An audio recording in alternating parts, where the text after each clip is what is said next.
Hey guys, I am going to attempt to record me marking up Hope is the Thing with Feathers by Emily Dickinson. So, little background on our friend Emily.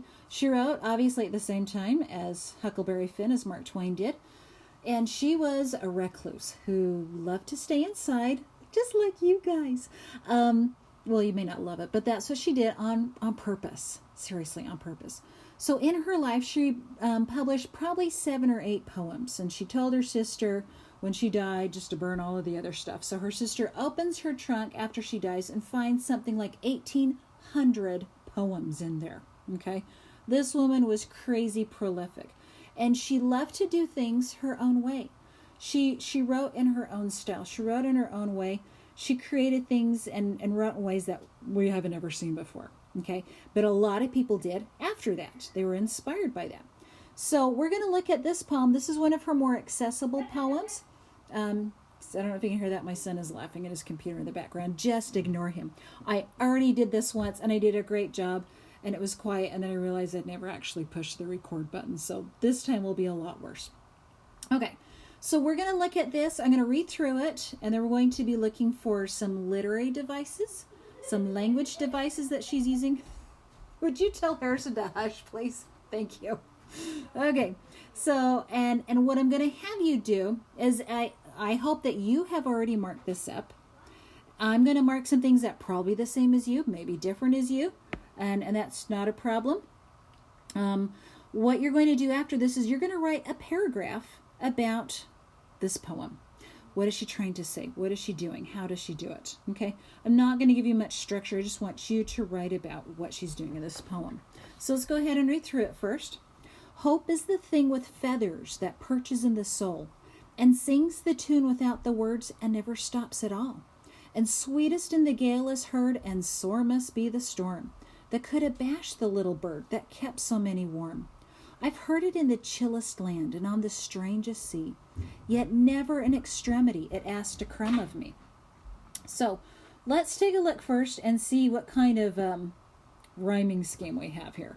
So feathers, soul, words, all. Not much. I mean, you could try to force a rhyme out of soul and all. Let's go to the second stanza. Heard, bird, yay, those two rhyme, and then storm and warm. So as you can see, our friend Emily here, she'll make things rhyme when she wants them to. Other times she just doesn't care. Third stanza, sea, extremity, and me. Okay, land is just kind of out there doing nothing. All right, so we do have some rhyming words in here, but not really a real rhyming scheme. Okay. Let's look at what she's doing literary wise. Literary devices. Boy, that was a hard word to get out. Okay, so literary devices. We notice here we've got hope is. Oh, we have a metaphor, obviously. And this is going to be an extended metaphor because it continues the entire poem. Okay? If it was something else, we could call it like, let me get rid of that little there. If it were a different kind of writing, we could say it's an epic metaphor, but seeing as how it's the entire poem and the poem's not that huge, I don't know that's necessarily epic. It's certainly extended. Okay, so what is she doing here? She's comparing hope to a bird. Okay, and on the surface you go, okay, fine, whatever, hope isn't a bird, but there's a lot of interesting parallels here. So first she says hope is a thing with feathers. Let's look at what this bird hope thing has. It has feathers, and it perches in the soul, and then it sings a tune without words, and it never stops. And sweetest in the gale is heard. So you can still hear it even in a gale, like a really bad storm. Okay. And sore must be the storm. Oh, look, there's storm for us. That could abash the little bird. So abash means to like embarrass or shame it. I'm not entirely sure how you shame a bird. I've never actually tried that before. You bad crow, stop squawking at me. I don't know. I don't know how you abash or shame or embarrass a little bird, but apparently you can. That's not something I've ever tried. So sore must be the storm that could abash the little bird. Essentially, you could say that could silence it. I mean, it's got to be a really, really bad storm. because it's kept so many warm. It's done so much for so many people. Okay, so let's take a look at something else here. Let's take a look at the imagery. Okay, if I can write this here. So let's look at the imagery. We have this bird and how it equals hope. And she kind of breaks apart the bird a little bit. She begins by saying hope is the thing with feathers. Okay, so yeah, obviously there we know it's a bird. They didn't have the theory back then that dinosaurs were birds, that have turned into birds. So although that would be really interesting, hope is a dinosaur. That could be an awesome poem. So let's look at first feathers. Now, what about feathers? Why do we care about feathers? Well, have you ever picked up a feather that you found on the ground? When you pick it up, you realize it's actually pretty soft. Okay? But then it's also really rigid and strong, which is an interesting combination. So you've got softness on the edges, and then it's rigid and strong. And then when you got a whole bunch of them together, that's got a lot of power. It's able to make you fly. It can keep you waterproof. Okay?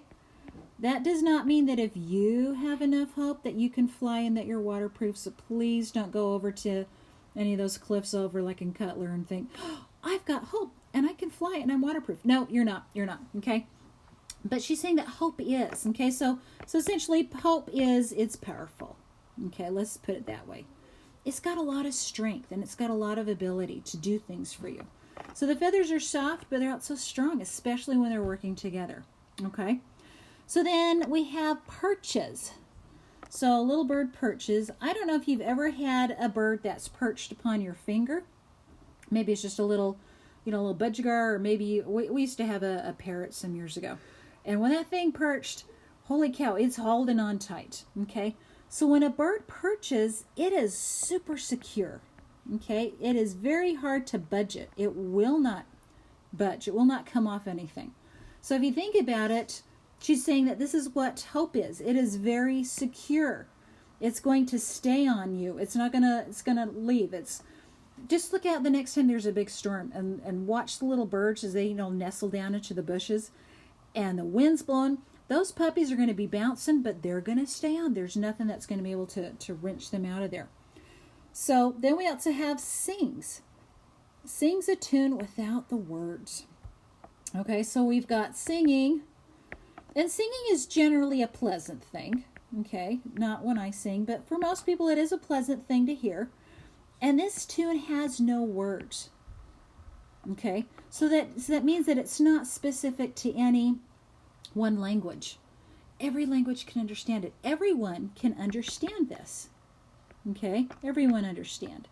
Because it's just the melody. It's just the tune. There's no words. So it's accessible to everyone. And it never stops at all. Okay? It keeps going. No matter what. And then it's in the second stanza, she tells us how much it keeps going. I mean, it's got to be a really, really awful storm in order to stop that bird, in order to silence it. It's not going to just happen very easily. So hope is very, very strong. It takes a whole lot to silence it. And it will not silence easily. Okay? And hope keeps you warm. All right? Which is nice. Oh, warm hope. So then our third stanza, here we have I've. Okay? So we talked about this before. Just because you have the word I in a poem doesn't necessarily mean that it is the author. It's not Emily's voice. It is her speaker. And it may very well be her voice. She may be saying this about herself, but it's generally the speaker of the poem. Okay? So when you are writing about a poem, don't say, well, Ms. Dickinson believes this or that. No, it's the speaker is saying this. Okay? So Emily says, I've heard it in the chillest land. So it is hope. Okay? I've heard hope in the chillest land. So think about what's a chillest land is. And get rid of that. Okay? Chillest land is someplace that's cold, miserable, maybe lonely. Okay? Sounds like a place you do not want to be. Okay? Canada, I don't know, just kidding. Canada's lovely. So it's just a miserable place. You're not happy there. Okay? So whatever circumstance you've got in life, You're not happy there. But you still hear hope, even in that miserable place. And on the strangest sea. So definitely someplace that is unfamiliar. Okay, where am I? What's going on? I don't know what's happening here. A lot of you can probably relate to this. You're in an unfamiliar situation. All of us teachers are trying to teach you distance, and this is unfamiliar for us too. It's strange. We feel kind of lost. We don't like feeling lost. We don't like feeling in a strange place.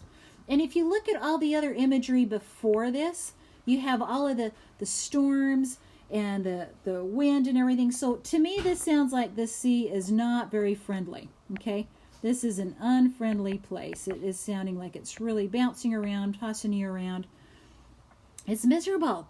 So all of this together, this is a big frowny face, okay? Oh, we don't want to be there, okay?